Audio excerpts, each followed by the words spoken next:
안녕하세요. 반려동물의 영양학에 대한 진실을 파헤치는 시간, 정설영 수의사입니다. 반갑습니다. 그래서 오늘 진행하는 것은 과거하고 좀 다르게 질문을 받고 거기에 대해서 좀 학술적으로 답하는 형태로 좀 진행을 했으면 좋겠습니다.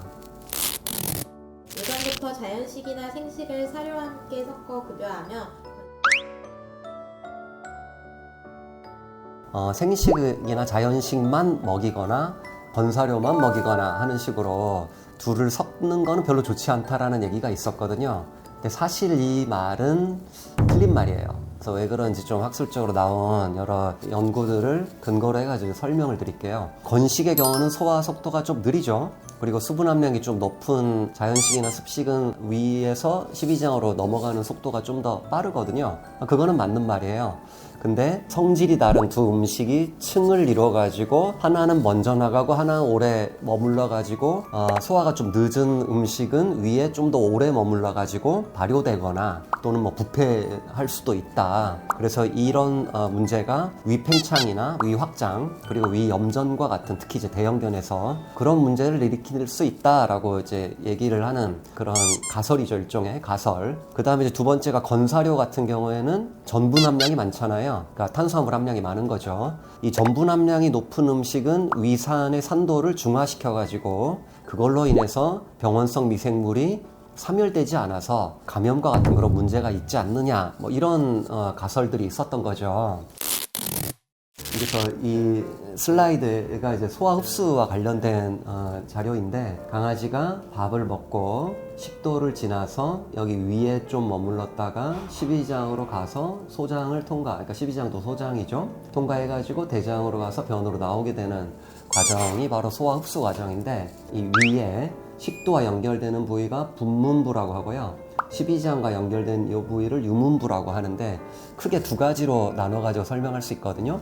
이 분문부, 근위부라고도 합니다. 이 근위부에서는 그 음식물이 좀 저장이 되고 화학적 소화라고 하는데, 소화 효소에 의한 소화를, 거기서 이제 위산이라든가 펩신과 같은 단백질 소화 효소들이 분비가 돼요. 여기서 이제 먼저 소화 효소액과 섞여가지고 이 원위부, 그러니까 이제 유문부 근처를 원위부라고 하는데, 여기 와가지고 잘게 부서지고 연동운동이라 그래가지고 위 운동이 일어나고 소화 효소와 액과 섞여가지고 죽처럼 만들어져가지고 결국 이제 십이장으로 흘러 들어가게 되는 거거든요. 근데 이게 중요한 점은 이 건식사료와 습식사료를 혼합하더라도 이게 층을 이루거나 어떤 분리된 채로 존재하는 것이 아니라 두 개가 섞여가지고 죽처럼 변하는 거예요. 그렇게 돼가지고 십이장으로 넘어가는 거죠. 보시면은 이제 이렇게 위에 머물러 있는 시간은 짧게는 1시간. 예를 들어 완전히 죽 같은 음식을 먹이면은 1시간이면은 바로 십이장으로 넘어갑니다. 근데 특히 이제 건사료 같은 경우 6시간 정도 후에 십이장으로 넘어가는 거죠. 그래서 건사료만 급여하는 경우에는 위에 머물러 있는 시간이 긴 거는 사실이에요. 하지만은 습식이랑 같이 먹인다면은 그게 혼합돼서 죽처럼 돼가지고 결국 6시간보다는 좀 더 짧게 머물러 있겠죠. 그렇다고 해가지고 건사료가 늦게 넘어가고 또는 자연식이나 생식, 습식이 빨리 넘어가고 이건 아니다라는 거죠. 그래서 이에 대한 근거는 이미 1977년도 되게 오래됐죠. 위에 들어온 음식물은 결국 섞여가지고 균질한 죽 상태로 만들어진다. 그래서 이제 이건 어찌 보면 참 당연한 얘기죠. 그래서 이제 이거를 과학적으로 입증한 것이 이미 1977년도 굉장히 오래됐다는 얘기죠. 그래서 여기 이제 위에 머물러 있는 시간, 이게 어쩔 때 또 중요하냐면은, 예를 들어 아이가 초콜릿을 먹었어요, 실수로. 그렇게 되면 그거를 꺼내야 될 거 아니에요? 근데 만약에 어젯밤에 먹었고 오늘 발견했다. 그럼 이미 6시간이 지났겠죠. 그렇기 때문에 빨리 수액 처치를 하는 등 구토를 유발하거나 하는 그런 처치는 의미가 없다라는 거죠. 근데 반대로 먹은 지 얼마 안 됐어요. 그럼 아직 위에 남아있겠죠. 그 경우는 빨리 병원에 가가지고 그 내용물을 꺼내야 되겠죠.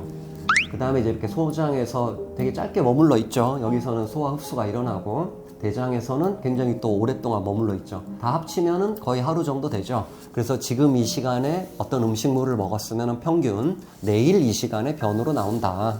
이렇게 이제 보시면 돼요. 위배출 시간에 대한 연구들이 있는데 어쩔 때 중요하냐면은 위에 음식물이 너무 오랫동안 머물러 가지고 발생하는 그런 문제들이 있어요. 예를 들어 위 무력증이라든가 구토가 너무 잦거나 하는 경우들이 있겠죠. 그런 경우에는 좀 더 빨리 십이지장으로 음식물을 넘겨야 되겠죠. 그게 이제 음식물의 성상과 관련이 있거든요. 그래서 음식물에 이렇게 수분 함량이 많잖아요. 그러면은 좀 더 위에 머물러 있는 시간이 짧다라는 거예요. 빨리 십이지장으로 넘어간다. 그 다음에 음식물을 갈아줬을 때, 저지방 식이를 냈을 때, 그리고 좀 조금씩 줬을 때 위에 머물러 있는 시간이 짧더라. 그래서 좀 위무력증이 있거나 구토를 하거나 좀 불편해하거나 그런 경우라면은 수분 함량이 좀 높은 것을 주거나 또는 좀 지방 함량이 낮은 것을 주거나 아니면 좀 갈아진 형태로 자주 주시면은 그런 부분들이 많이 해소가 된다라는 거죠. 결론적으로 위 배출 시간은 그 음식 전체의 성질이 좌우하는 것이지 건사료 킵을 자연식 또는 습식이 구별돼 가지고 소화되는 그런 건 아니다라는 거죠. 위에 들어가 가지고 어쨌든 다 합쳐져서 혼합돼 가지고 죽처럼 돼 가지고 넘어간다라는 겁니다. 그렇기 때문에 소화 속도의 차이로 인한 위 확장이라든가 그런 염전과 같은 문제는 일어나지 않는다. 오히려 특히 이제 대형견에서 건사료만 급여하는 것보다 혼합 급여를 했을 때 위 확장이라든가 위 염전이 덜 일어나더라 하는 연구 논문은 또 있어요. 그래서 결론적으로 소화 속도의 불일치로 인한 문제가 발생하지는 않는다. 그리고 두 번째, 혼합급여를 했을 때, 그러니까 건식과 습식의 혼합급여를 했을 때 미생물 오염과 같은 문제를 제기했잖아요. 생식을 좀 비위생적으로 다루는 경우에 병원성 미생물에 의한 오염 문제가 발생할 수 있습니다. 그렇기 때문에 만약에 생식을 준다라고 한다면은 정말 위생적으로 철저히 해야 됩니다.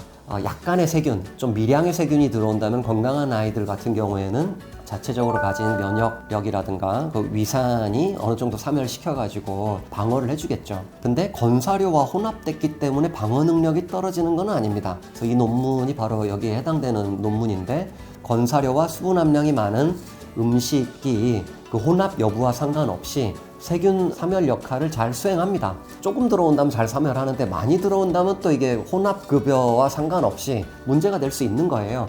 그래서 제일 중요한 거는 위생적으로 어떤 육고기를 제공해 주는 게 제일 중요한 거다라는 거죠. 대형견 보호자들에게 아까 이제 위 확장이라든가 위 염전이 좀 문제될 수 있다라고 얘기를 했는데 혼합급여를 했을 경우에는 오히려 그 위험 요인이 아니라 강력한 예방 효과를 준다라고 이 논문에서는 또 얘기를 하거든요. 5년 정도에 걸쳐 가지고 1634마리예요. 굉장히 많은 숫자의 개를 대상으로 위 확장, 위 염전과 식이 관련 가능성을 조사한 논문인데 결론적으로 하루에 한 번 주는 것이 발생률이 높다라고 돼 있고요. 위 확장, 위 염전이 좀 우려가 된다면은 하루에 여러 번에 나눠 가지고 음식을 급여를 해주는 게 좋다. 당연히 그렇게 해주면은 위에 머물러 있는 시간이 짧아지겠죠. 빨리 십이지장으로 넘어가니까.